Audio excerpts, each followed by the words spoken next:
Bonjour ou bonsoir, peu importe. On est de retour pour un cinquième podcast de la LIM.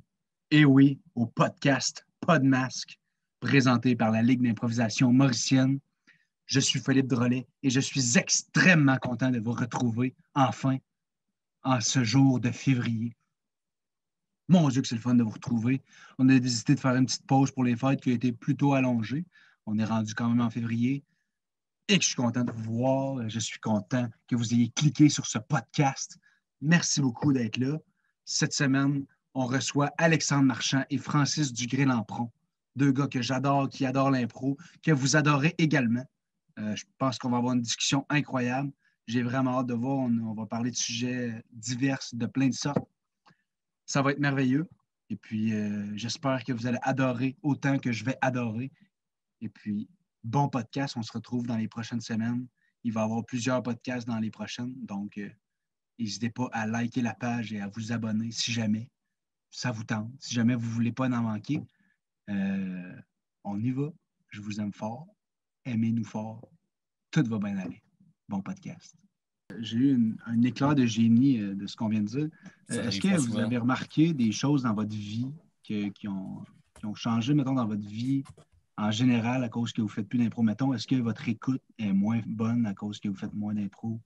Ou est-ce que vous comprenez ma question? Oui, je comprends ta question. Moi, personnellement, je vais te dire non parce qu'en ce moment, je fais du théâtre. Fait que je fais aussi un peu d'impro là-bas. Fait que c'est beaucoup d'écoute, justement, à faire. Fait que non, je fais juste améliorer mon écoute. Mais je pense que j'étais. Ben oui, j'étais une personne visée à part cette question, mais je suis pas. Non, ça va bien, de mon côté. Mais en tout cas, tu parles moins. Je t'ai jamais entendu parler aussi peu fort. Fait que Mais ça a changé, ce que vous savez pas, c'est que j'ai aussi. On m'a demandé de crier pendant un de mes cours. J'ai vraiment crié. Moi, je parle fort dans la vie, je crie pas. C'est vrai. Ouais. Crier, je sais pas comment ça marche. Fait que je me suis cassé la voix. Okay. Fait que là, il est en train de revenir à petit feu. C'est ton setting par défaut. Ton volume, il est déjà dans le fond. Ouais. Crier, c'est comme. Marchand aussi, à chaque cours, il crie, il peut te montrer à ses élèves. C'est drôle que tu dises ça parce que je rebondis un peu sur ce que Francis vient de dire. C'est que moi aussi, hier, je me suis comme cassé la voix. Je donnais des laboratoires. Puis en laboratoire, ben, on a le masque et la visière. Oh, ouais. Et le laboratoire n'est pas très acoustique. Il ne résonne pas super bien. Puis il est quand même profond. Fait que quand je parle et j'explique des trucs, ben, on dirait qu'il faut que je projette. Puis déjà, je projette quand même assez d'habitude quand je donne mes cours. Mais là, avec le masque et la visière, on dirait que je me donne plus. Puis là, quand tu donnes 6 heures de lab en ligne, la journée, j'étais comme, je dirais, je passais la journée à crier. Puis quand je t'avoue, j'étais comme, ma voix était comme knock-out. Là. Mais, ça doit être rough, c'est sûr. Mais anecdote, parce que je sais qu'avec Zoeki, il y avait des anecdotes, puis on s'en crissait, fait que je vais le faire pareil. Anecdote, le fait que je parle fort, c'est crissement utile en temps de COVID quand tu vas te chercher, mettons, du Subway. Des fois, on me remercie. Ah ouais. Ah, quelqu'un qu'on entend parler. Ça fait plaisir. Ouais, je comprends. Ouais. Moi, je viens de commencer à travailler au IGA à Montréal, là, vu que j'étais tanné de rien faire. Puis genre, c'est ça, il y a un masque puis un plexiglas comme tout. Ouais, c'est ça. Fait que le monde qui parle pas fort, c'est impossible. C'est terminé, là. Ouais. C'est vraiment top. Mais moi, je sais pas si c'est à cause que, tu sais, la COVID envoie moins de monde puis tout, mais mon temps d'écoute, il est vraiment moins long qu'avant, tu sais. Je peux t'écouter parler, puis après 30 secondes, je peux partir dans ma tête, genre, mais ça me faisait jamais ça avant, mais je sais pas si c'est parce que on écoute moins de monde, tu sais, je jase plus avec du monde longtemps. Ouais. Quand je jase avec du monde, c'est en gamant, genre, ou en Zoom entre deux affaires, tu sais, ou avec ma tante en soupant, mais genre... Mais elle t'écoute déjà pas, fait que t'as pas besoin de l'écouter. Elle est déjà pas intéressante. J'ai l'impression que peut-être le fait que justement on soit toujours sur Zoom, les moments où on a des conversations avec des gens, on est dans un environnement où on peut être facilement distrait, où on peut être facilement, comme on est dans nos affaires quand même. On est peut-être un peu moins, on a un peu moins tendance à être absorbé dans les conversations parce que c'est pas comme l'ordre. On sent moins que c'est comme un événement, comme hey, on sort, on va au temps d'une pinte ensemble, on va jaser, on va jouer ensemble et tout. On est peut-être un peu plus déconnecté parce qu'on reste pareil dans notre environnement, notre chez-soi. Puis peut-être que ça cause un petit peu. Puis, comme tu dis, le fait qu'il y ait plein d'affaires alentour de toi. Là. Moi, en ce moment, depuis tantôt, je gosse avec mon Mickey Mouse en Lego comme ça. Dans mes mains, je fais juste gosser avec parce que c'est proche de moi. content de le voir. Tu sais. Ça, c'est la partie la plus plate. Là. J'ai le gros bateau Lego Make-up. Hey, YOLO, est-ce que les gens vont le voir? Ben oui, Le let's podcast, pas de masque! Il n'y a pas de limite non plus. Pas de limite! Oh, C'est le gros bateau de Make-up. wow. C'est bien hot, ça. Ben très Très bien. hot. Wow. Vraiment cool. C'était Bon, la chronique Lego. On va finir là-dessus. On a déjà fini. Merci tout le monde d'avoir été là. On Yes, se de revoit la belle semaine prochaine pour un rencontre. prochain podcast. Mais j'avais moi, je te dit de quoi, dis- il me semble. Ah, mais moi, je vais rebondir sur le fait de On écoute moi et tout. Là. Surtout en Zoom. Moi, je te dirais que parce que je fais des Zooms avec ma cohorte tous les vendredis soirs, pratiquement. Puis oui, des fois, c'est chiant, puis on se parle tout en même temps, mais j'ai fini par découvrir qu'on pouvait faire des salles. Fait que j'ai fait des salles. Et juste parler avec une personne en tête, même en Zoom, c'est tellement enrichissant, c'est tellement plaisant. Là. Mais je suis d'accord qu'on perd le focus un peu. Là. Ouais, c'est ça, Surtout c'est quand il y a rare que- plus de monde. C'est ça. C'est facile de, tu sais, juste de prendre son sel comme à côté. Ouais. C'est trop facile. Tu sais, des fois, il y a même l'alerte Facebook qui pop dans l'écran pendant que tu jases des problèmes à quelqu'un. Tu sais, Ouais, c'est ça. Ouais. tu parles de ta solitude, puis un nouvel ami sur Facebook. Tu sais, c'est genre. Ma question, c'est comment tu t'es fait ce nouvel ami-là en temps de confinement? c'est que je fais des pages à tous mes animaux de compagnie. Ah, c'est Ouais, ça. J'avais entendu.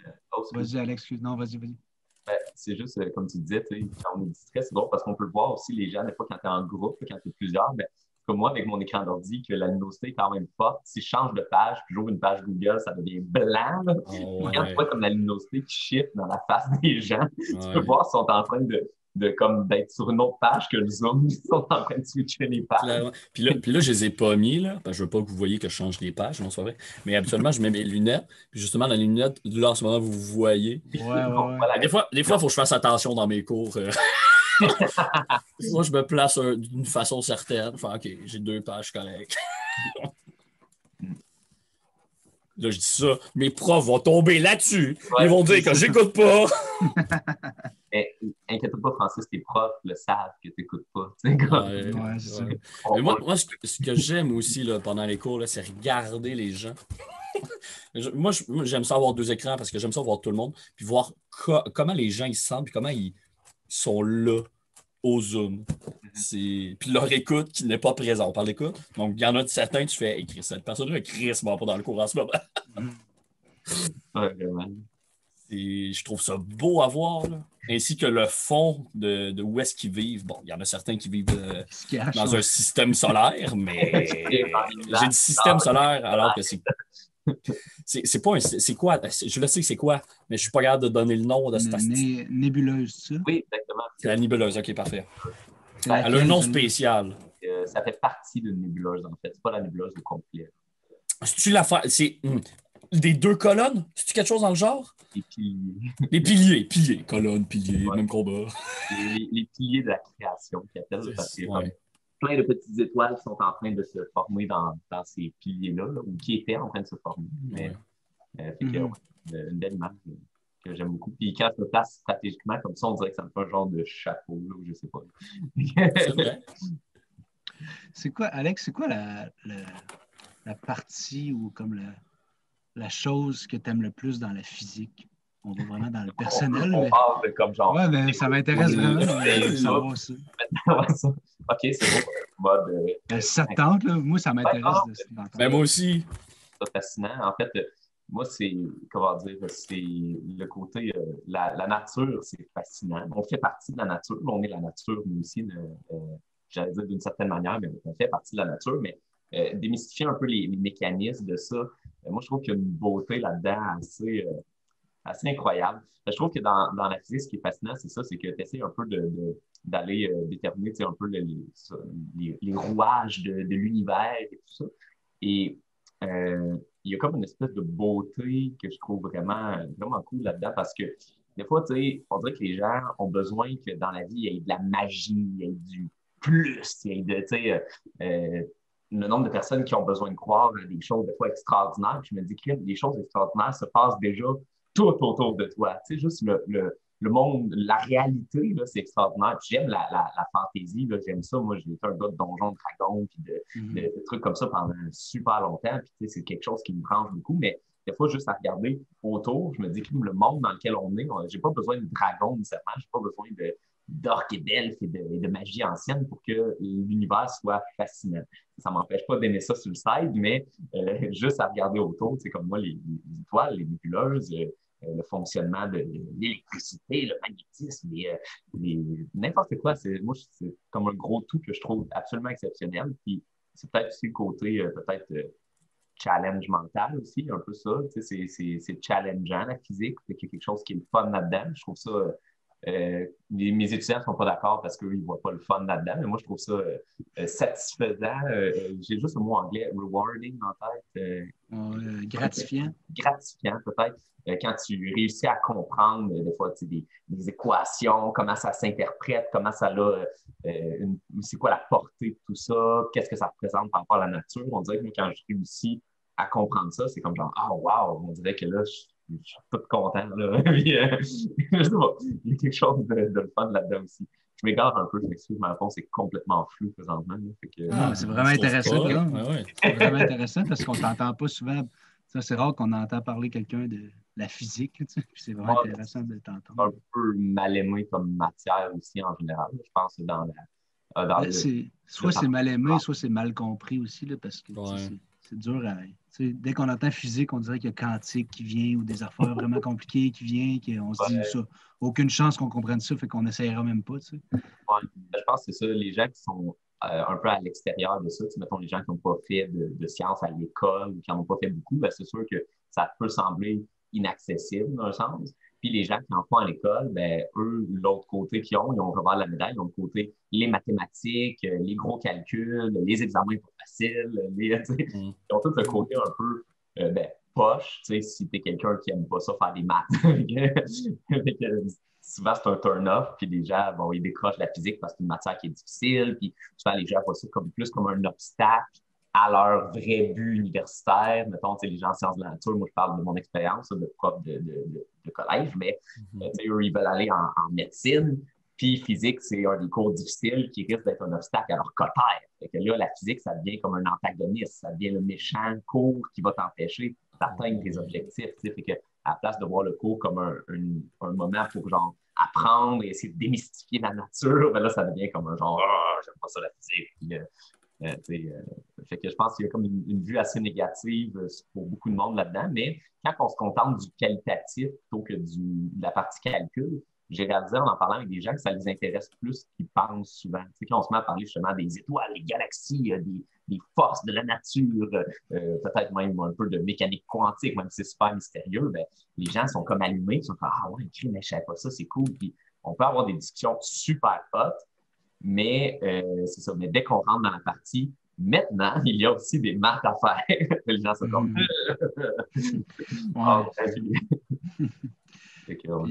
mais ouais, ça, c'est une des parties de l'école que, vu qu'il y a un examen à la fin, vu qu'il y a.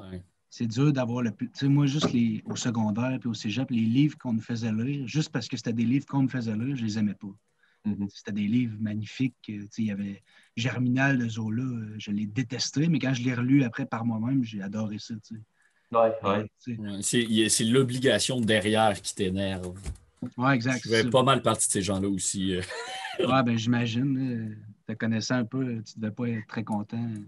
Moi, déjà je suis un peu dyslexique, là, même si je ne suis pas diagnostiqué. Fait que moi, lire un livre puis me donner un temps pour le lire, je suis pas capable. Puis là, en plus, ça me fait chier parce que je le sais que je suis pas bon. Fait que il y a juste plein de négatifs pour ça. Fait que à un moment donné, je suis pas motivé, mais il faut que je me donne quand même. Fait que, puis ça fait en sorte justement que j'ai pas le plaisir de pouvoir apprécier ça, tu sais. Tandis que si, admettons, le prof fait juste j'en ai eu, c'est genre, lisez un livre. M'en fous, tu sais quoi, là. Je veux que vous lisiez un livre. Là, tu fais, OK, je peux y aller dans où est-ce que je veux, puis qu'est-ce qui me tente. Ouais, exact. la contrainte, c'est un peu un problème aussi. Là, moi, je le vois en enseignant mon cours, c'est la même affaire. Là, le fait qu'on ait une contrainte de temps, qu'on ait eu telle matière avant tel moment. Moi, il y a des choses, des fois, je pourrais me perdre là, dans des notions, puis on pourrait en jaser pendant longtemps. Puis moi, j'aimerais ça pouvoir prendre plus mon temps, puis pour mieux faire comprendre la portée de ce que j'essaie d'enseigner, mettons. Mais quand je vois justement que là, on a un échéancier, on a un horaire qu'il faut quand même respecter, il faut arriver avec telle notion pour cet examen-là, à la fin de l'année, il faut avoir appris telle chose. Là, ça met une espèce de pression, puis des fois, on passe vite sur des concepts, des fois, ça force justement l'étudiant comme, comment dire, un peu comme quand tu disais, il faut que tu lises ce livre-là dans tel nombre de temps, puis et ça crée une contrainte qui crée une espèce d'insatisfaction, j'ai l'impression, là, fait que je le ressens aussi, mais des fois, on n'a pas le choix. Là. Ça, c'est le bout que je comprends maintenant, mais que je ne comprenais pas quand j'étais jeune. Ouais, au final, que tu me dises, ouais, tu as ça à lire, au final, ils veulent juste te montrer des choses vers quoi peut-être ça ne serait pas tourné en temps normal. Des lectures que visuellement, tu n'aurais pas faites. Mais quand tu es jeune, c'est pas cette vision-là que tu as. C'est vraiment juste le Chris, j'ai pas envie de lire ça. Je veux lire ce que je veux, moi. Peu importe c'est quoi, mais pas nécessairement les livres, même les affaires de maths. C'est ça. C'est n'importe quoi. Là. Dès que c'est un devoir, moi, c'était associé à le mal incarné. Dès que c'était un devoir, c'était associé à j'ai pas envie de le faire et je ne le faisais pas habituellement. C'est ça, exactement. C'est ça. Mais Alex, selon toi, est-ce que le système pourrait être mieux fait pour ça ou... C'est parce que c'est un peu ça le problème, j'ai l'impression, c'est que souvent les gens sont un peu en rébellion contre le système d'éducation, mais souvent, il n'y a pas toujours des meilleures solutions de proposer non plus. Fait que, on s'assied des fois, puis on y pense, puis on est comme, ouais, c'est mal fait, hein, telle affaire. Ouais, ça serait cool si on peut changer ça. Puis après, on est comme, mais comment on le change pour que ça soit fonctionnel, c'est un peu ça le problème. Quand on parle, mettons, moi au collégial, le nerf de la guerre, c'est les cotères, mettons, surtout en sciences de la nature. Ça, c'est quelque chose qui est super comme ambigu parce que tu te dis, c'est stressant, les cotères, ça met un stress non nécessaire. Les gens, ils n'étudient pas pour comprendre, ils étudient juste pour avoir des notes. Ça ne favorise pas toujours la collaboration parce qu'il y en a qui pensent que les autres, ça va nuire à leur terre. Il y a comme plein de détails comme ça qui font en sorte que tu dis, ouais, ce système-là, c'est pas génial. Mais après ça, tu te dis, mais en même temps, comment tu fais pour, mettons, c'est quoi les méthodes alternatives pour départager un peu les gens? Parce que c'est triste de se dire qu'il faut départager les gens, mais des programmes comme médecine, moi, je comprends pourquoi il y a un certain fil qui se fait d'une certaine manière. C'est pas tout le monde qui est fait pour être médecin, puis tu veux pas d'une certaine manière que tout le monde soit médecin. Donc, non, c'est ça. C'est triste, c'est comme ça, parce que tu veux que tous mes étudiants, s'ils voulaient tous réaliser leurs rêves et aller dans la carrière qu'ils sont imaginés, quand ils arrivent au collégial, je serais bien content, mais en même temps, on sait que ça ne se passe jamais vraiment comme ça. Et tu te dis, qu'est-ce qui pourrait remplacer ça? Quel genre de test qu'on ferait pour savoir qui, mettons, pourrait accéder à tel programme, pour les programmes contingentés. Fait que là, il y a comme une ambiguïté de comment on départage un peu les gens pour combler les places qui sont limitées. Puis, c'est pas tout que tu peux déterminer dans une entrevue, mettons, comme même si ça peut avoir un certain poids, comme en médecine où ils font des entrevues. Mais c'est ça, fait que des fois, c'est comme les alternatives, c'est comme qu'est-ce qu'on fait? C'est pas tout le monde, ou en tout cas, du moins, j'ai pas entendu encore d'idée que je ferais comme genre, ah oui, ça réglerait tout. On dirait qu'il y a toujours une ambiguïté. Fait que à ce niveau-là, entre autres, puis au niveau aussi de comment les cours sont répartis, puis comment c'est fait, puis le temps qu'on passe là-dedans, moi, au collégial, tu pourrais chialer qu'il y a beaucoup de physique, mettons, quand tu es en sciences de la nature, mais en même temps, je me dis, le but du collégial, c'est de vous donner, c'est de développer des fois des habiletés qui dépassent la matière. On essaie de développer votre logique, votre résolution de problèmes, votre mémoire, votre organisation, etc. Fait que, des fois, les gens ne réalisent pas un peu les apprentissages qu'ils font, même si au début, ils sont frustrés un peu d'avoir tel cours et d'avoir à les faire.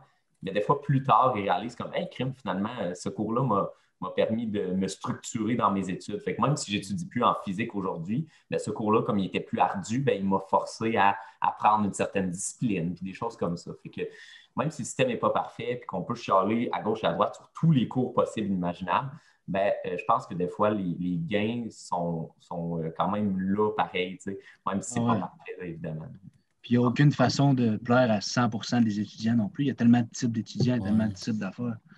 Il n'y a aucune chance de plaire à 75% des étudiants.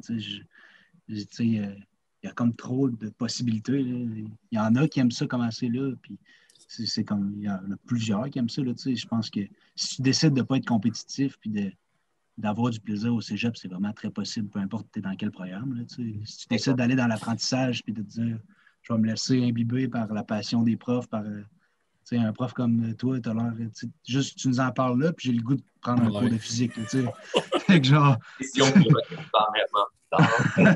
Ouais, c'est ça. C'est ça. Je pense que quand tu y vas avec.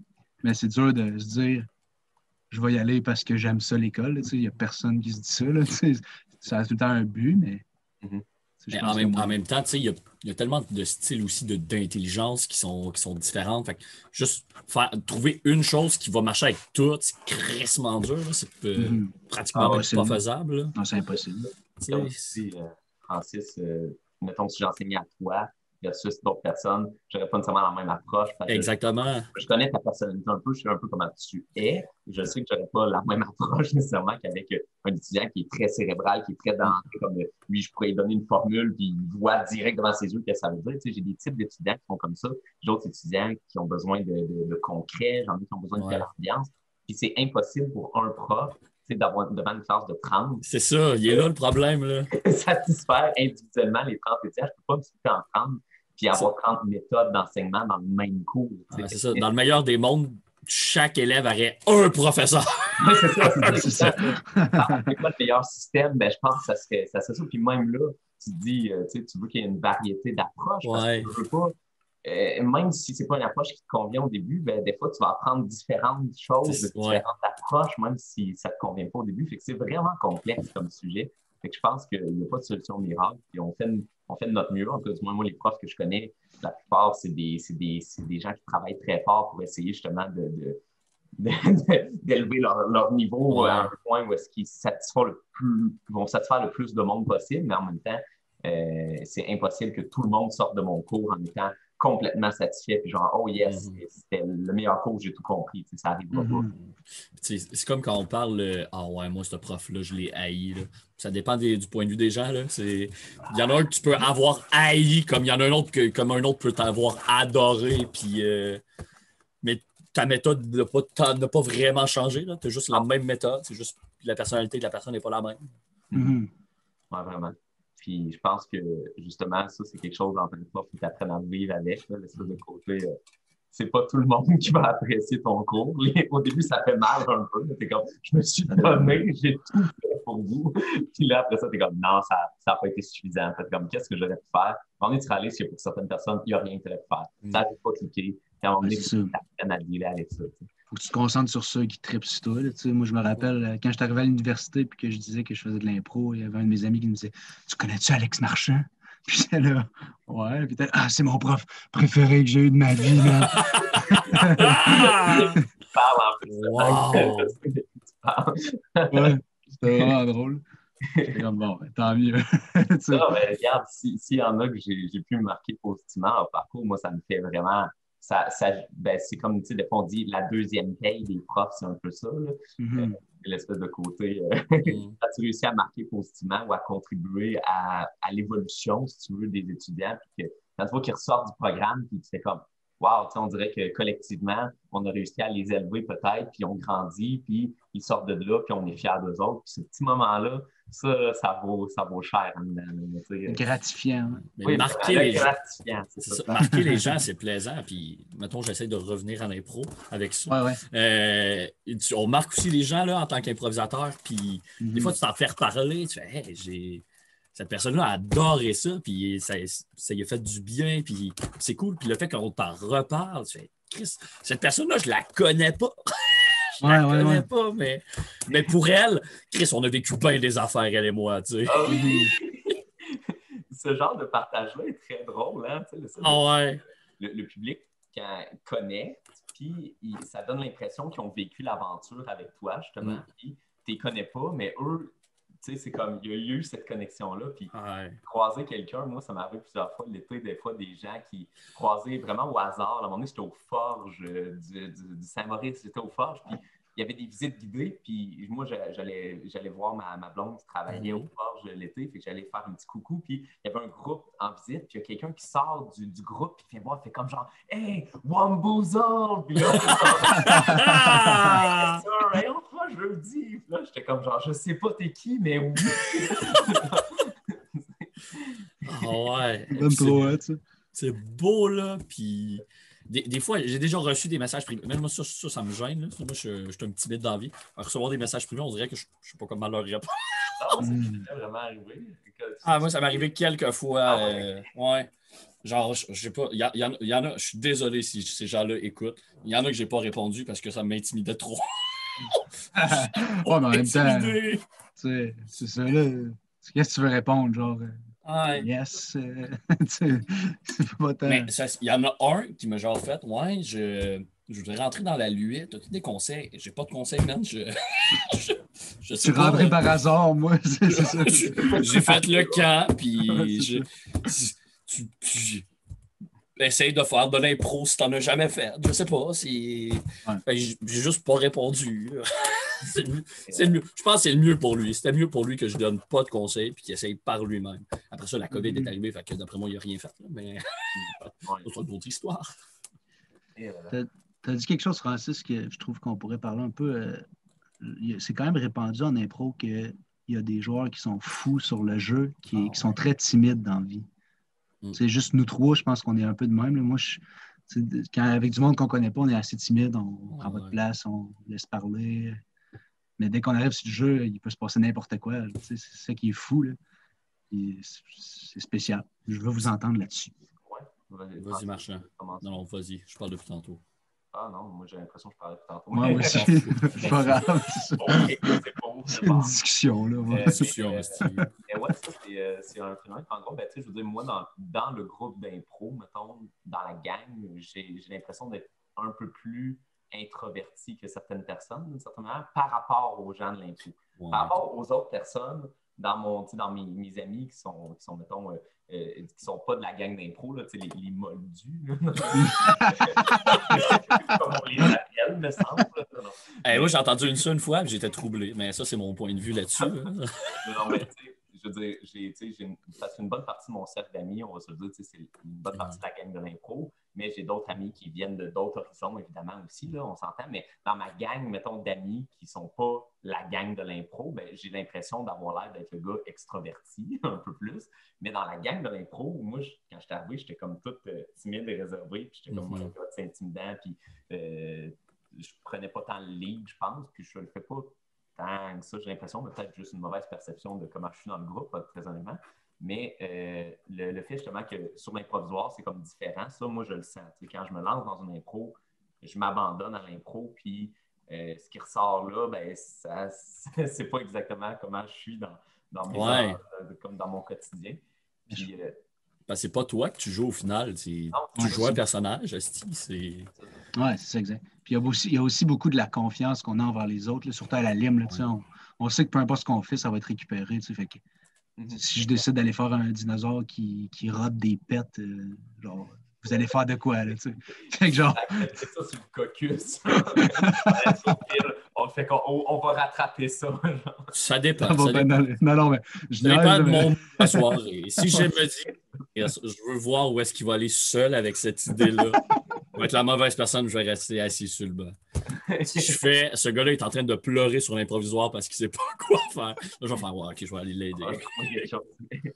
Mais c'est drôle que ce que tu dis, ça, justement, sans nommer son nom nécessairement, il y avait un improvisateur, je ne sais pas nécessairement je ne veux pas name dropper des gens, mais un improvisateur que j'apprécie énormément, de grand talent et super, sur la scène est une bête de scène. Là. Et je me rappelle, c'est ma blonde qui l'avait croisé à l'université. Puis elle m'avait dit, cet improvisateur-là, je l'ai croisé, puis je l'ai salué, puis il longeait le mur, genre, puis il était comme genre, il avait l'air de quelqu'un qui ne voulait vraiment pas interagir. Comme... Je sais clairement de qui on parle. Mais bref, juste te donner l'idée que des fois, le contraste entre ce qu'on projette quand on est sur la scène, puis ce qu'on est après ça quand on est avec les gens dans la vie de tous les jours, ça peut être drastiquement différent. Ah, non, c'est ça. C'est pas que les gens d'impro n'ont pas nécessairement une certaine personnalité. Tu sais, comme en moyenne, j'ai l'impression qu'on est un peu plus peut-être outgoing, tu sais, on va un peu plus vers les gens, mais en même temps, c'est très exagéré, tu sais, qu'est-ce qu'on est sur scène versus dans la vie. Ouais, clairement. Là. C'est c'est un show surtout- qu'on fait. ouais, Là. c'est ça. Oui, c'est pas nous autres parce que ben, en même temps, on est intéressant comme personne aussi, mais c'est juste que. Mais c'est pas ça qui nous intéresse, nous autres. C'est sur ça, l'impro. exactement.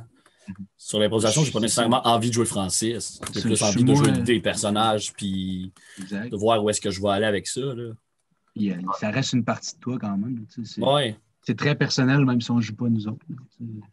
Il y a ça c'est sûr. C'est Mais ça, c'est un exutoire, tu sais, aussi. Hey, vraiment. C'est sûr. Mais tu sais, moi, je suis très outgoing un coup que je suis dans une gang, mais mettons la Ouais. journée des présentations dans un cours, là, je suis Ah, terrorisé. mon puis Dieu. Quasiment de même. Je l'ai là. vécu il y a pas longtemps, justement. Ouais, Là. c'est ça. Qu'est-ce que c'est terrorisant. Ah, c'est ça. Surtout Puis là, que allô? ouais, il y avait une initiation, puis j'avais pas reçu un message qu'il fallait arriver plus tôt. Fait que je suis comme arrivé genre 5 minutes avant la conférence. Fait que là, les gens commencent déjà à se parler. Moi, j'arrive, je fais Chris, je ne connais personne. M'intégrer, c'est la chose qui me stresse le plus au monde. Qu'est-ce que j'ai haï ce moment-là?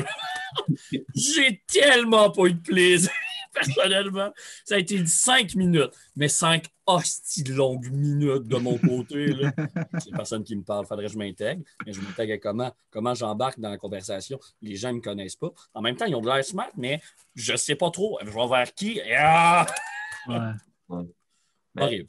c'est drôle parce que moi, quand j'étais aux études aussi, le moment où il fallait se présenter, c'était le moment que j'avais extrêmement peur. Là, tu sais, quand je faisais le tour de la classe, puis là, il fallait dire, j'étais comme, qu'est-ce que je dis? Il faut que j'ai l'air brillant, il faut que j'ai l'air cool. Je sais pas, je connais personne dans la classe. Qu'est-ce qu'ils vont penser de moi? J'ai juste l'air d'un nerd, je sais pas. Tu sais, moi, j'étais super gêné quand je me mettais au cégep. Là, j'étais comme le petit étudiant de sciences nat. Comme, ah non, tu sais. J'avais tellement la chienne de ces moments-là. Puis c'est drôle parce que maintenant, confession, en tant que prof, je prends un vilain plaisir à faire des gens comme ça. Je sais que j'ai essayé ça quand c'était moi qui le faisais. Tu te venges. Dis-le que tu te venges.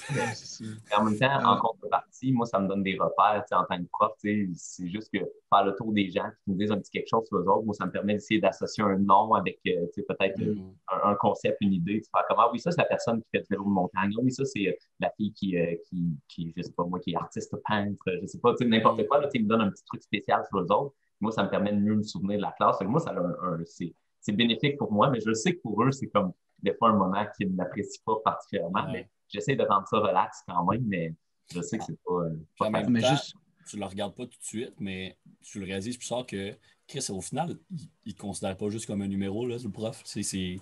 Il veut apprendre quelque chose pour mettre un lien avec toi, mais c'est juste cette personne-là, elle a une vie derrière. Puis peut-être si j'ai besoin de faire un exemple de quelque chose, ben, je vais pouvoir aller miser peut-être sur son point si elle comprend pas, sur quelque chose qu'elle comprend peut-être un peu mieux, puis par quoi être attiré. Ouais, tu sais. ça, c'est tellement ça. C'est vrai, des fois, les exemples que je donne, j'essaie de les orienter en faisant comme, tu sais, si quelqu'un m'a dit qu'il faisait du saut en parachute, puis à un moment donné, on fait justement des chutes avec des vitesses limites, des affaires comme ça, je suis comme, comme ton saut en parachute, l'affaire, on peut faire des liens, c'est cool. Mais en même temps aussi, tu le dis, c'est le côté humain. Tu sais, moi, j'aime ça quand les étudiants ne sont pas des numéros, justement. Exactement. Je travaille dans un petit collège, fait que c'est sûr que le nombre d'étudiants est comme un peu plus restreint. Fait que moi, à la fin de la session, j'y connais là, les étudiants, puis j'aime ça, ce lien-là qui se crée avec. Fait que moi, ça fait partie un peu d'un moyen de comme casser la glace un peu avec eux autres. Mais en même temps, je sais que c'est un moment hyper stressant parce que moi-même, je te mais même, tu sais, même la personne qui est timide, ça dit bonjour, je suis timide. Là, c'est bon à savoir quand même. Là, c'est ça. On essaie de respecter les limites des gens aussi. Là. Je ne vais pas pousser quelqu'un que je vois qui est mal à l'aise là, avec ça. Là, je vais passer juste à suivant. Puis c'est correct. Là, on essaie de rendre tout le monde à l'aise. Puis moi, je n'ai pas de trouble avec ça si les gens tant que tu fais pas de quoi comme dites votre nom, votre âge, puis faites une joke. C'est ça, c'est comme c'est mieux d'être drôle. Puis chantez-moi votre chanson préférée.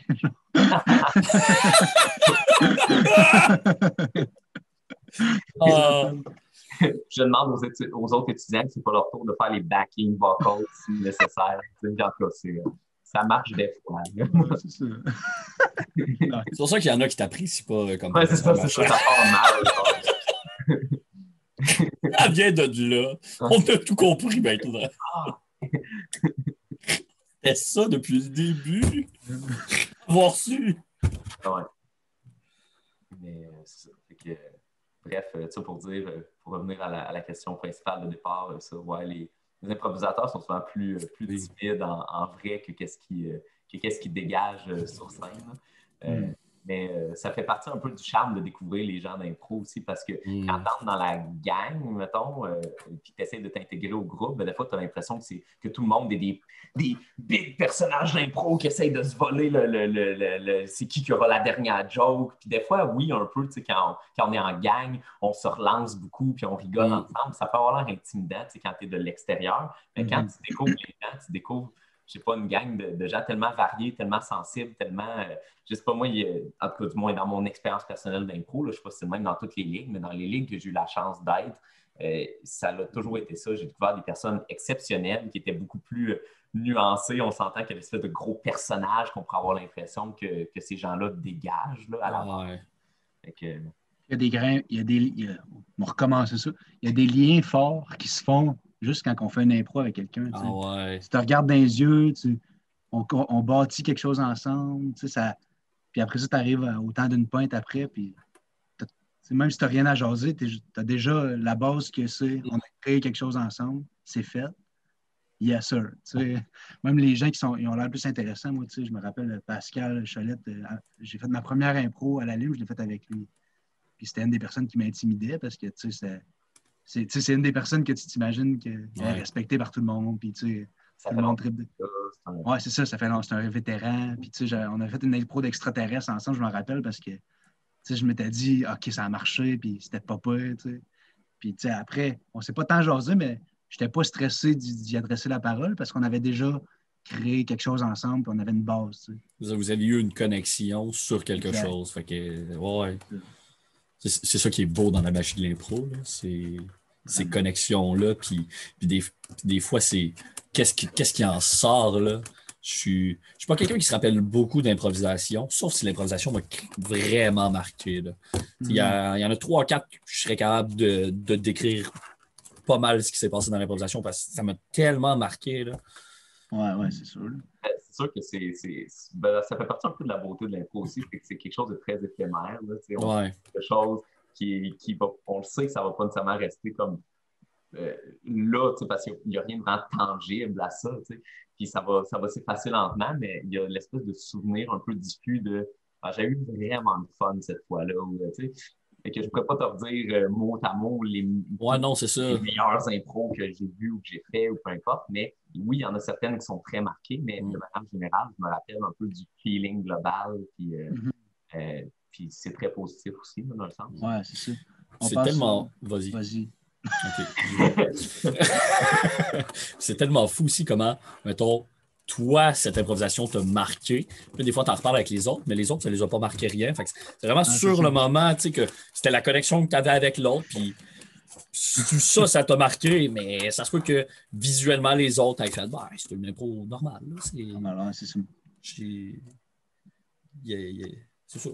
On parle souvent de l'impro parfaite, moi, j'aime ça quand il y a l'impro parfaite, ça arrive pas souvent. Puis j'aimerais savoir pour vous, ce serait quoi l'impro parfaite? Ça serait quoi? Qu'est-ce que ça prend? Ou c'est quoi? Comment qu'on reconnaît l'impro parfaite pour vous? Genre? Ben, vous connaissez ça, l'expression là, on a vécu l'impro parfaite de. Ouais. Bon. Non, ça, j'ai jamais entendu ça. Ben, peut-être pas dans ces mots-là nécessairement, mais je comprends que tu parles. Mettons, quand il y a beaucoup de monde qui disent moi, ce que je recherche à l'impro, c'est l'impro où on dit ça aurait pu être écrit, mettons, où on dit c'était merveilleux, c'est l'impro qu'on n'aurait jamais pu faire, qu'on ne pourra jamais refaire, mettons. Je pensais que c'était répandu. Je pensais pas que. Je sais pas, Francis a l'air dans le néant. En ce moment, je découvre des choses. Je savais pas que des gens cherchaient des improvisations parfaites. Là. Non, je sais pas, je peux te décrire un peu moi vas-y. Les éléments, là, mais c'est vraiment out of my head comme ça, là, mais c'est ça.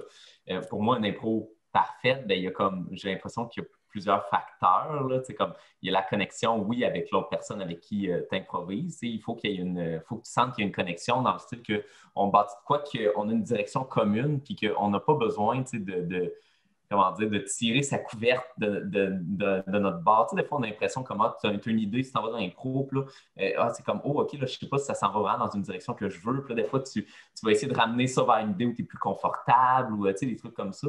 Puis dans l'impro idéal, ben, j'ai l'impression que la connexion se fait de manière à ce que tu as quasiment l'impression, même si c'est dans une mix, mettons, que c'est comme si tu avais fait le caucus avec l'autre. Des fois, on dirait que cette espèce de synergie-là qui se crée, que tu te dis, crime, on dirait qu'on avait la même vision de où est-ce que devait aller cette impro-là, mettons.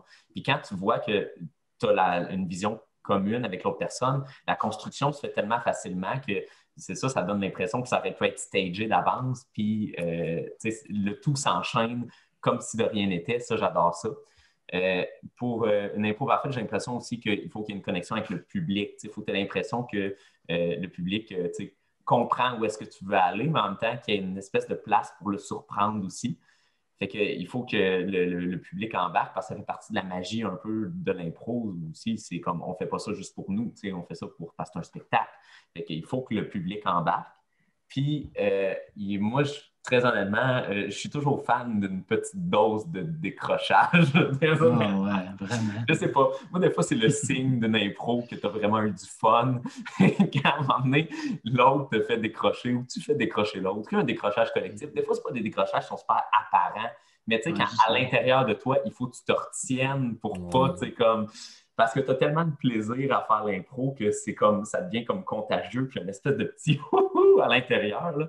Mais quand ça arrive, j'ai l'impression qu'il y a une petite magie, puis là, tu ressors de l'impro, puis tu es comme ah, wow, ça, là, comme la checklist était là. C'était solide, c'était cohérent, on a bien communiqué, le public a apprécié, puis j'ai eu du fun en même temps. Mais tu sais, en même temps, des fois, c'est des petites impros niaiseuses qui peuvent avoir ce feeling-là, comme des impros de 12 minutes où est-ce que c'était une grosse histoire et tout. Là. Fait que ça peut arriver à n'importe quel moment. Fait que moi, c'est un peu ça, vite de même, là. Mes critères, peut-être. Francis. Moi, j'avais entendu que... Moi, j'avais entendu quelqu'un cette semaine, j'ai parlé de ça avec une de mes amies, puis elle m'avait dit que pour elle, c'était une impro que quand tu y repenses, tu n'aurais rien pu enlever. Il n'y a rien qui a été inutile à l'histoire, à la joke. Il n'y a rien que tu aurais pu enlever. Je trouvais ça intéressant. Mais pour moi, ce serait peut-être plus une impro où tout le long de l'impro, personne doute. Personne sur ses bancs, personne sur le jeu, personne dans le public doute de rien. Tout le monde se dit on s'en va par là, c'est merveilleux, on continue, lâchez pas. Il n'y a pas d'intervention qui fait douter, il n'y a pas d'intervention qui te dit ah, je ne suis pas sûr. Pour moi, c'est vraiment ça. Tu reviens sur le banc, tu te rappelles quasiment plus de ce que tu as fait parce que ça a trop bien été, ça a trop bien coulé, puis tout le monde a trippé. Pour moi, ce serait ça.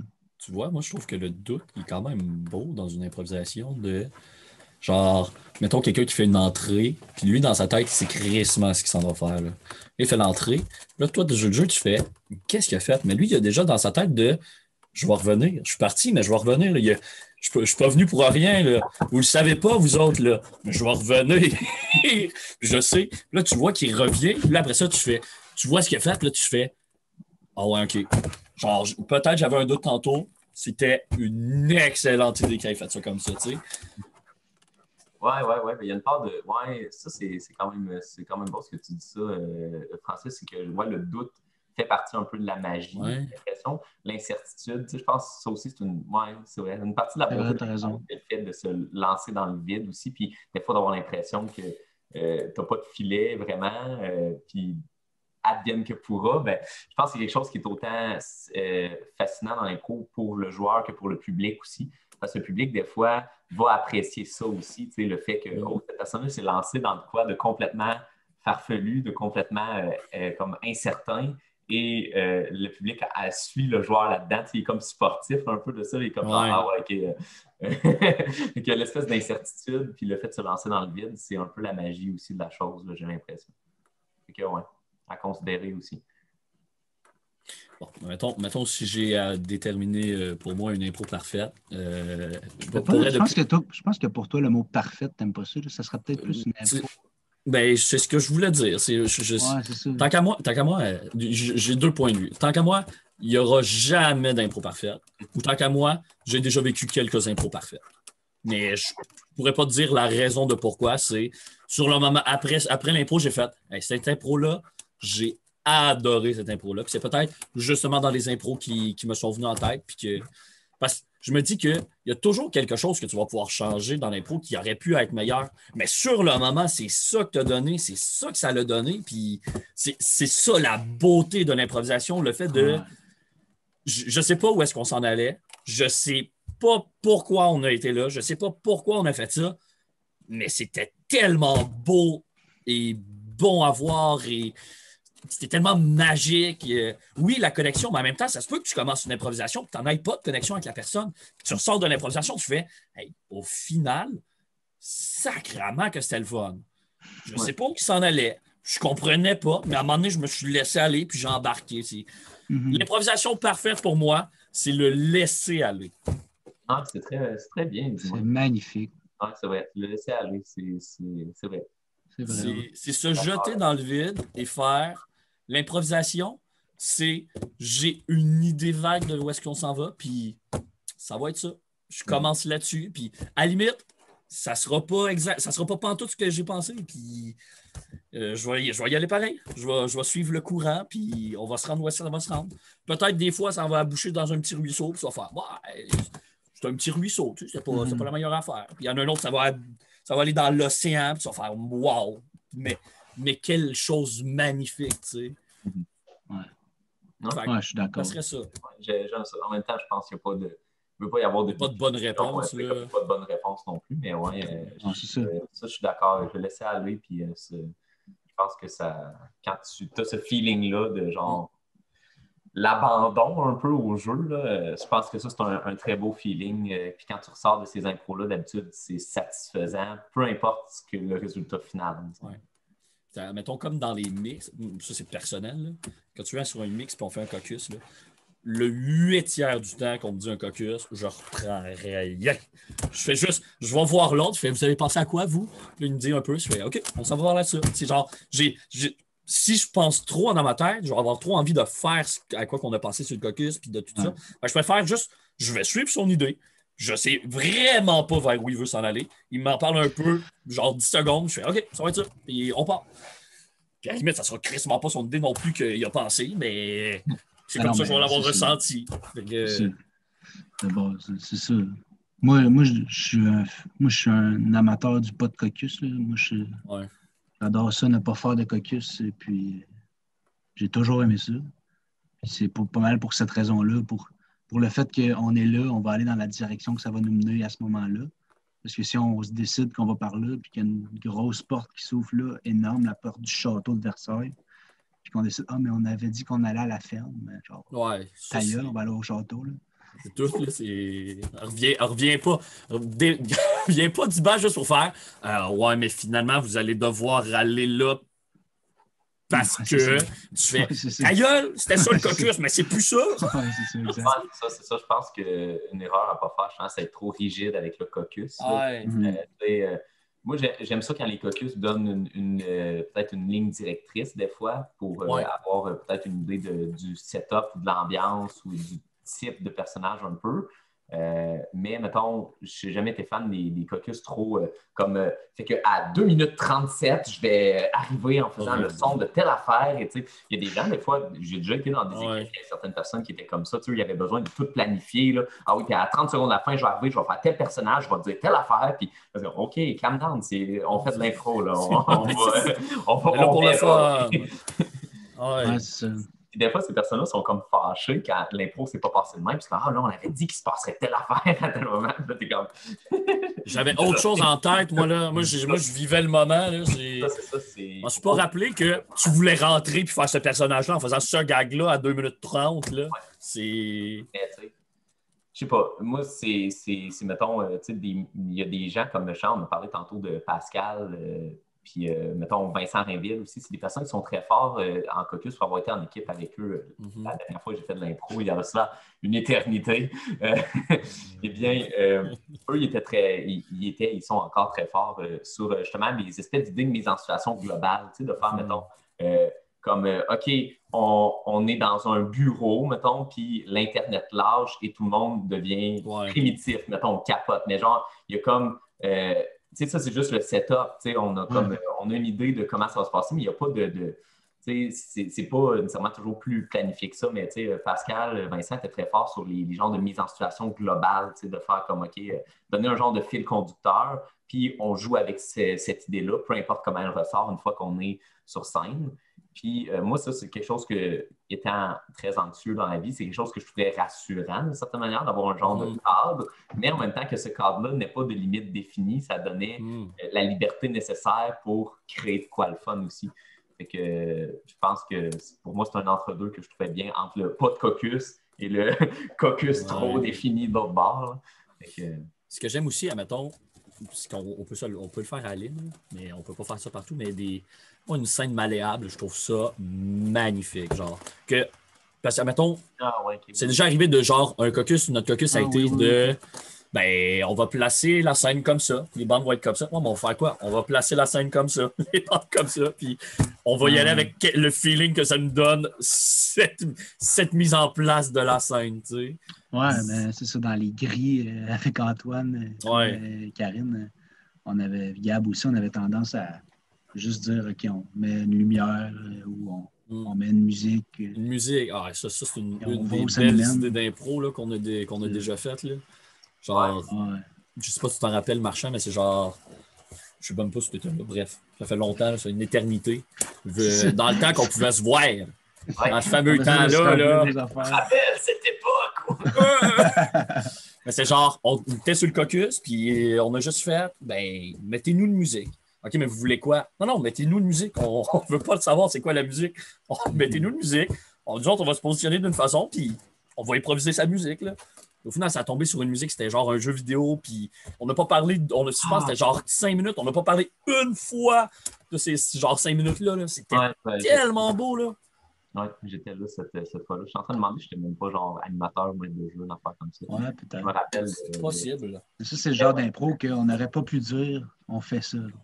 Non, c'est ça. C'est arrivé sur le moment, puis c'était ça. Puis ça a été ça, puis c'était merveilleux. Puis c'est ça qui est beau de l'impro. Moi, c'est une des choses que j'adore, c'est qu'il y a bien des affaires qu'on fait en impro que si on essayait de penser à qu'est-ce qu'on pourrait faire, on n'y penserait jamais. Là, parce que ça arrive là, puis ta psyché te dit fais un dragon qui rote des pets. L'aime cet exemple. J'adore ça. C'est le premier spectacle qu'on peut faire, je fais que ça. Mon Dieu. J'ai hâte. J'ai hâte, moi aussi. Je vais me le noter. Mais, je vais vraiment me le noter.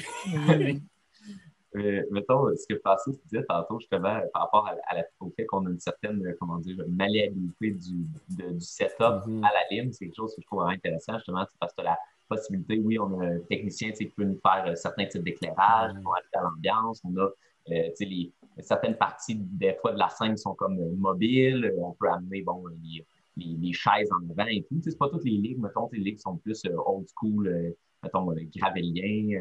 Dans certaines de ces ligues-là, les règles sont plus strictes de ce que tu peux faire.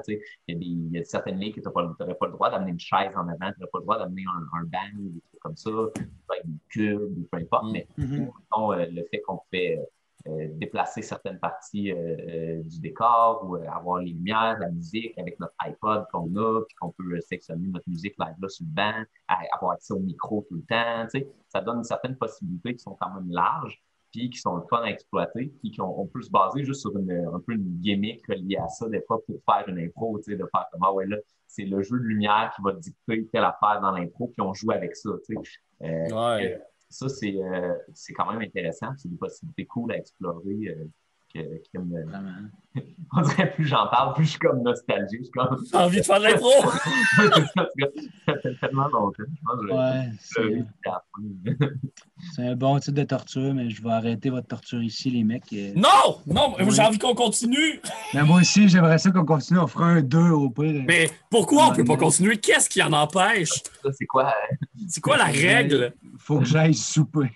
Il est juste 4h05! Tu vas manger, tu te trouves plus tard après. Là. On poursuit, là. Les gens aiment ça. On aime ça. S'ils n'aiment pas ça, mettront pas, mettrez pas, OK? On va parler aux gens qui vont regarder ça parce que ça va durer plus longtemps. Vous mettrez, oui, exactement. Vous mettrez pause. Vous reviendrez plus tard. En 2 jours. Dans une semaine. Là, vous allez faire. C'est vrai, il y avait ça que j'avais pas fini d'écouter. Vous l'écoutez, là? 2 heures, c'est quoi 2 heures? Hein? C'est quoi? Ouais, parce que j'ai décidé qu'on faisait 2 heures. Décidé. Moi, j'ai plein de questions, OK? T'en as peut-être préparé, puis qu'on y a pas parlé. Moi, j'en ai plein d'autres aussi, là.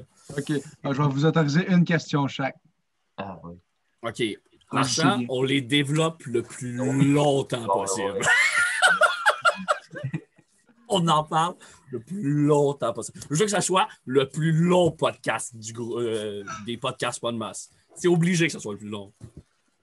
À la limite, il y aura moins de vues, je m'en fous. On s'en fout des vues, c'est pas ça. On va juste avoir les reels, OK? Francis, ta question. J'y vais? OK, parfait. Moi, je voulais parler d'arbitrage. D'arbitrage, parce qu'on a, si je ne me trompe pas, Marchand, je le sais, moi je le sais, Phil aussi, tu en as fait de l'arbitrage. Mm-hmm. Vous, l'arbitrage, vous prenez ça comment? Les commentaires que vous recevez, puis votre point de vue de quand vous faites votre pacing. Là, je parle d'un pacing, mais ça peut être aussi maître de jeu, tu sais, maître de jeu, arbitrage, dans tout ça. Je sais pas si tu avais une réponse, Phil, ou si... j'y pense, là, vas-y. Ah, OK. De mon côté, je ne sais pas si c'est vers là que ta question voulait aller, mais tu sais, comme en tant que autant arbitre que maître de jeu, c'est quelque chose que j'apprécie beaucoup faire parce que ça me permet de voir le spectacle un peu en semi-externe. C'est comme ça permet de faire partie du show, mais en même temps d'avoir un peu moins de pression d'une certaine manière, parce que c'est pas moi qui joue. Des fois, ça fait des soirées un peu avec une vibe différente. Mais moi, je ne suis pas en tant qu'arbitre, maître de jeu, j'essaie toujours de m'arranger pour avoir un pacing qui va donner une dynamique intéressante au show. Tu sais, j'essaie de rendre ça varié, puis en même temps qu'il y ait un bon, un bon flow, si on veut. Tu sais, j'essaie de rendre ça versatile aussi. Tu sais, moi, quand je bâtis mes thèmes, quand je bâtis mes univers, les trucs que j'aimerais voir les joueurs évoluer, je commence à dire fou tout d'un coup. C'est la nébuleuse derrière toi. J'essaie de rendre ça flexible. Je pense que c'est ça mon point. Tu sais. Il y en a qui ont vraiment un pacing très, très étudié, très, très construit. Moi, j'essaie de garder ça flexible pour m'ajuster au flow du show.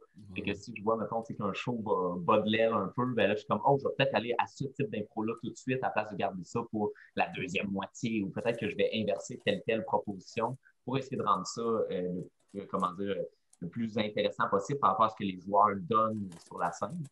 Puis, en même temps, bien sûr, ça dépend aussi si tu parles d'arbitrer pour graver le lien plus ou le côté plus maître de jeu, parce que là, je ne prends pas le rôle de la même manière. Quand j'arbitre dans un match, mettons, au secondaire ou au cégep, où là, il faut que j'aie une vibe un peu plus classique, bien là, j'ai mon personnage d'arbitre. Fait que j'ai le côté un peu...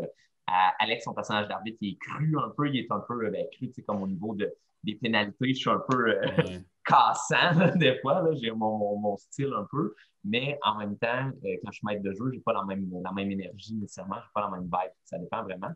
Fait que je ne sais plus où je m'en vais avec ça. Mais c'est ça.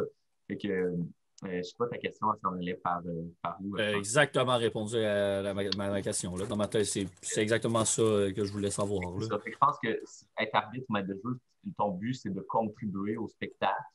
Puis, il faut que tu essaies de bonifier le spectacle. Il faut que ta présence apporte quelque chose. Quand je te dis que mon personnage il est cru dans les pénalités, ben, c'est un peu pour puncher le show, rendre ça drôle. Puis, c'est entendu avec les joueurs qu'on fait ça pour le plaisir aussi. Puis, j'essaie de rendre ça un peu pédagogique aussi quand j'arbitre, mettons, au secondaire, ou au collégial. Mais en même temps, c'est ça. Le but, c'est de faire un show, c'est un spectacle. Je pense qu'il ne faut pas perdre ça de vue.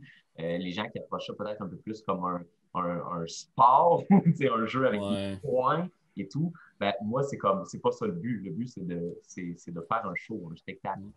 J'essaie d'approcher l'arbitrage un peu dans cette vibe, rendre ça Ce que j'aime pas de certains arbitres, c'est que je suis d'accord que l'arbitre fait partie du show, mais ce n'est pas le show de l'arbitre.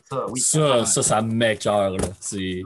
Arrête de faire ton show, laisse les impros. On veut pas voir un arbitre qui fait des gags, tout ça. On veut voir des impros des joueurs. C'est ça quand tu disais tantôt qu'il faut que ça bonifie le show. C'est un peu, là, t'es pas le show, mais je pense que tu peux apporter de quoi quand même, mais c'est pas toi le focus anyway. Ah non, c'est ça. Moi, quand j'arbitre, j'ai beaucoup arbitré du secondaire 1-2. Fait que j'étais très pédagogue. Là, mais en même temps, je commence toujours, chaque match, je me dis, il faut que je fasse 100% confiance en les deux équipes et en les improvisateurs. Faut pas que je me dise, là, ça va peut-être être pas bon ou de quoi de même. Je commence chaque affaire en me disant, là, j'ai 100% confiance que c'est les meilleurs improvisateurs au monde. Fait que je vais leur donner des défis, puis ils feront ce qu'ils voudront avec ça. Puis si c'est trop dur, j'adapterai, mais j'aime mieux donner des gros défis. Le premier match que j'ai arbitré, j'ai donné des gros défis quand même. J'ai donné des 5 minutes qu'on ne voit pas beaucoup en secondaire 1-2, là, puis des affaires. C'est des matchs de 8 impro, il n'y a pas beaucoup de ça, des 5 minutes, des matchs de 45 minutes. Mais je commençais avec ça en disant, ils vont comprendre.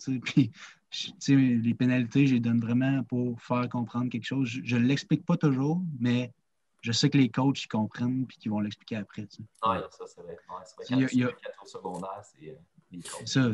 Des fois, ça peut venir l'autre à chaque impro, à chaque pénalité. Ben là, il ne faut pas oublier que l'écoute, ça se joue dans les deux sens. De quoi de même, le mieux de dire manque d'écoute, puis le coach, il expliquera, ou de quoi de même. Mais, même temps, je pense que pour l'avoir fait aussi au secondaire, je pense que le fait que ça vienne de quelqu'un d'autre que le coach, les jeunes, ils font « Ah ouais, OK, c'est vrai, c'est important. » Sans nécessairement, mettons, le répéter à chaque fois. Là, c'est genre manque d'écoute, tu l'expliques un petit peu, un petit peu vite, pour que les jeunes comprennent. Puis après ça, tu as un autre manque d'écoute, tu n'as pas besoin de leur expliquer, là. Ils vont le comprendre, puis that's it. Mais le fait que ça vienne d'une autre personne que leur coach qui voit régulièrement et tout ça, qui lui les gauge et tout ça, ils font « Ah ouais, c'est vrai, il faut que je pense à ça. » Puis « Ah, c'est quelqu'un d'autre qui me le dit. » Fait que ouais, c'est vrai, je dois plus y penser. Puis...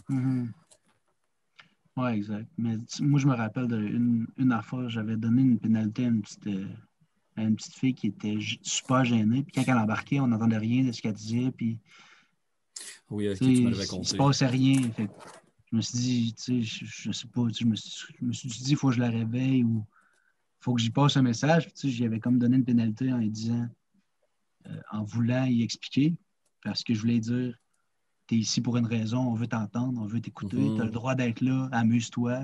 Tu n'as pas besoin de te peindre dans le coin, on veut juste te voir. Nous autres, on veut pas voir rien d'autre que toi. Fait que let's go.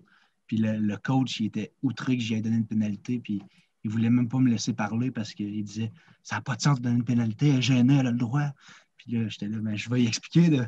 Laisse-moi expliquer, Galice. Let's go. Là. Puis là, il dit non, explique-y pas. Là, j'étais là, mais je vais y expliquer. Là. Je m'en fous. Je te donne pas le choix. C'est ça. Là. Je sais pas, je trouve ça drôle que tu dises ça. J'ai jamais vraiment eu ce genre de confrontation avec des coachs. En même temps, je n'ai pas arbitré si souvent que ça, mettons, au secondaire, mais plus souvent, mettons, au collégial qu'au secondaire. Puis là, c'est peut-être un peu moins présent à ce moment-là. Les gens, quand ils sont rendus au collégial, des fois, sont un peu plus, il n'y a pas toujours des coachs nécessairement. Non, c'est ça. Dans ces équipes-là. Puis, mais je trouve ça vraiment drôle parce que moi, je prenais mon rôle justement d'arbitre beaucoup du point de vue pédagogique. Par moi, les pénalités, quand je les explique, c'est parce que je pense que c'est important pour le show. Ouais. Il y a un point justement où tu te dis, bon, là, si on ne met pas au clair cet élément-là, ça risque de nuire au reste des improvisations. Fait que là, je pense que ça peut être important de le mentionner. Puis, c'est sûr que je ne veux pas recevoir une pénalité, ça touche un peu ça peut toucher ton ego, ça peut toucher ton... Des fois, il y en a que ça les irrite un peu, mais je sais pas. Mais je trouve ça drôle un peu comme que. Ouais, mais moi non plus. Avec un coach. Moi non plus, j'en ai jamais eu des confrontations avec un coach comme ça. Là. Ouais, mais je trouve que ce coach-là, pour lui, une pénalité, c'était nécessairement négatif. Ouais, Fait qu'il se dit, OK, il va bâcher sur mon joueur. Là. Ça, c'est Il le n'y en a pas côté. question. Je fais partie des côtés négatifs de la compétition, de l'improvisation. Oui, c'est ça. Ça dépend vraiment ton background d'impro, c'est quoi aussi, parce que tu ne vas pas voir ça de la même manière. Tu sais, moi, mettons, quand on jouait à la 8, ben, les arbitres, tu sais, quand Max Tanguay venait arbitrer, ben, il nous le disait d'avance que, tu sais, des fois, il va pénaliser sur des Ouais. détails, mais pour rendre ça drôle, des fois. Oui. J'ai déjà eu une pénalité, je pense que c'était un manque d'écoute, quelque chose dans le genre, parce que j'avais dit si j'allais. C'était. Au début, Tu as donné ça? c'est Max Tanguay. Ah, c'est Max Tanguay, c'est exactement lui. Là. C'est pour ça que j'ai sorti 7 exemples. Là. Au début, puis j'étais encore un peu timide à ce moment-là, là, avec la lutte. Puis, même pas, c'était un match contre la Suisse, je pense, qu'on a fait un été. Puis qui avait donné ça. Puis je faisais même pas partie de la lutte techniquement, mais j'avais joué le match parce qu'il manquait un joueur. Puis là, il m'avait donné ça. Puis au début, là, vu que je connais pas tant de monde, j'y connais, mais pas tant que ça non plus. J'ai fait mais pourquoi j'ai un manque d'écoute? Mais ça me mais là, je me sentais mal. Puis là, il a dit, parce que j'avais dit si j'aurais, je fais oh. Tout est revenu correct, là. Non, mais tu sais, il faut essayer de ne pas le prendre personnel. Ouais. C'est ça que tu disais. Quand l'aspect compétitif entre en jeu, là, les gens ils comptent les pénalités et sont comme on va donner un point à l'autre équipe. Puis là, ça devient négatif. Puis là, tu es frustré d'avoir des pénalités. Mais quand tu joues juste pour le fun, avoir une pénalité, des fois, tu fais comme ah ben oui, celle-là, c'est mérité. Ou des fois, tu fais comme genre ah oui, ça, c'est drôle comme pénalité. Tu sais, fait que, c'est vraiment une question un peu de background d'impôt parce que soit si tu viens d'un milieu qui est plus compétitif, ben, tu vas le prendre plus personnel peut-être à ce moment-là parce que pour toi, le score est important, cette affaire-là. Fait que, mais à Trois-Rivières, j'ai l'impression que Ouais, c'est exactement ce que je voulais dire. comme dépendant des écoles peut-être qu'il a appris l'impro, ben, le côté compétitif est peut-être un peu plus dilué qu'à certains endroits où là, les ligues sont vraiment structurées comme des ligues de sport avec, tu sais, on le voit quand on va en tournoi. Là. En tournoi, c'est fou là, comment comment la vibe n'est pas la même pantoute. Là. Tu vois d'autres ligues jouer, tu fais OK. OK. Allez-y, là. OK, vas-y. Je te la laisse l'impro là, si c'est ça que tu veux. Je le prends du fun. Je m'en fous de. Je comprends le plaisir. Mettons, je comprends le côté compétitif que certaines personnes ont. J'y vois pas de mal tant que ça ne nuit pas à l'improvisation. Tu sais. Que tu me dises, hey, moi, je suis compétitif. OK. Que tu me fasses chier pendant l'improvisation pour gagner le point, là, ça me fait chier. Tu sais. Parce que, à la limite, dépendamment de comment tu le vois, il peut avoir un bon côté à la compétition de la personne qui essaie de se forcer et qui veut que. Ce que je veux, c'est de donner un bon show, que ça soit bon. Oui, j'ai envie de gagner, mais je veux faire ça en tant que ça soit bon. Pas juste je vais faire en sorte que gagner mon équipe en faisant chier l'autre. Ouais, ça, c'est quelque chose ambigu, justement, en impro. C'est que des fois, pour certaines personnes, le côté compétitif les pousse à mieux faire. Puis des fois, ça se fait quand même bien sans que ça devienne toxique dans l'environnement d'impro. Puis des fois, il y a d'autres personnes qu'à l'inverse, ben, l'aspect compétition va les driver, mais d'une manière qui devient nocive, puis que ça nuit autant à son équipe qu'au spectacle, puis à la bonne communication. Tu sais, moi, je veux dire, je veux sortir de la game d'impro en étant encore plus ami avec tout le monde. C'est ça. Je veux sortir de la game d'impro ou du spectacle avec des bons souvenirs à partager avec les gens. Je veux pas sortir du spectacle d'impro avec une rivalité avec quelqu'un. Je veux pas sortir avec une dent contre quelqu'un parce que il m'a fait chier pendant un impro pour me piner pour avoir le point. Puis que là, je suis comme j'ai pas eu le point, je le méritais. Puis, tu sais, toute cette espèce d'ambiance-là, ben, on dirait que plus tu fais d'impro, moins d'un sens tu veux ça, puis plus tu veux juste le bon spectacle, la complicité, puis le bon show. Puis, tu sais, oui, ça peut se faire dans un cadre comme compétitif, tu sais, ça peut se faire, mais pour certaines personnes, c'est comme, c'est difficile de se détacher de ça, puis là, ça peut faire comment dire, des espèces de mauvais feeling entre des joueurs, puis ça, c'est plate quand ça arrive. Ah bon, ben les gars, On est J'avais officiellement... apporté un autre point. On est officiellement le podcast le plus long. Yes, hostie! On peut continuer, ça veut dire à partir de maintenant. Ça veut dire qu'on On va n'a plus de terminer limite. ça là. On n'a plus de limite. Vous, Si les vous êtes pas points. contents, vous Les ferez un points, podcast vous. les deux ensemble. Les points, là. Mais là, j'ai envie qu'on continue. On Oui, parlait de la on- compétition. Là, je voulais qu'on On parle le des fera une autre points. fois, on le fera une autre Oh! fois. Ça, là, je trouve ça Merci drôle. beaucoup, les gars. On parlait de la compétition, puis on est juste comme Yes, sir, on a gagné! Yes! On est On est celui meilleur! qui a le plus longtemps! Allez chier toutes les autres! Fait que, écrivez en commentaire, vous donnez une note de Oh. combien sur 10 au podcast. Voulez-vous on va une donner le suite? meilleur podcast. Moi, je veux une suite! S'il y a 10 commentaires qui disent on veut une suite, on va faire une suite, les gars. OK, je rajoute au point parce que sinon, je vais être la mauvaise personne. Là. 10 commentaires qui ne font pas partie de nous trois. Ah, ok. Parfait. Sinon, je vais en mettre 10 commentaires, c'est juste Ouais, ça qu'il parfait. faut. Mais merci beaucoup, hein, Phil. C'est à mentionner. Ah oui! Merci, Francis. Je suis vraiment très content de vous avoir vu aujourd'hui. Puis... Merci. Mais, hein, c'est On va se vraiment revoir cool. pour la suite. Ouais, c'est ça. On va se revoir dans le volume 2. Dans le J'aurais volume. jamais autant partagé.